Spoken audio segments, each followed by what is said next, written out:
pour comprendre la crise actuelle que traverse la République démocratique du Congo, remontons un peu le temps. En 2001, le jeune Joseph Kabila, actuel président du pays, accède au pouvoir suite à la mort de son père, Laurent Désiré Kabila. 3 ans plus tard, soit en 2006, des élections se tiennent. C'est Joseph Kabila qui est élu pour la première fois de sa carrière politique avec 58% des voix. Il sera réélu avec 48% des voix, cette fois-ci pour un second mandat en 2011. Officiellement, son quinquennat s'achève le 19 décembre et la Constitution, graal de toute démocratie, l'empêche de briguer un troisième mandat. Des élections auraient dû se tenir le 27 novembre. Elles ont été reportées. C'est ce que l'on appelle le glissement. Premier coupable de ce glissement, le fichier électoral. Il est jugé trop corrompu par le PPRD, le parti au pouvoir.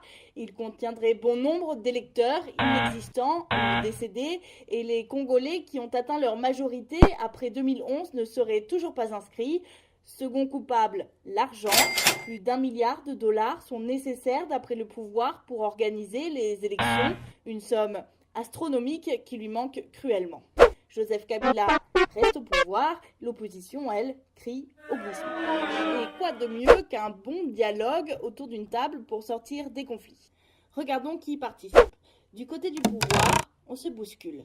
Du côté des principaux opposants, seul Vital Kamerhe, leader de l'Union nationale pour le Congo, fera entendre sa voix. Les deux autres opposants principaux, Étienne Tshisekedi, opposant historique, et Moïse Katumbi, ex-gouverneur du Katanga, ont décidé de faire la politique de la chaise vide, ainsi que le MLC, le parti de Jean-Pierre Bemba. Quelles sont donc leurs raisons?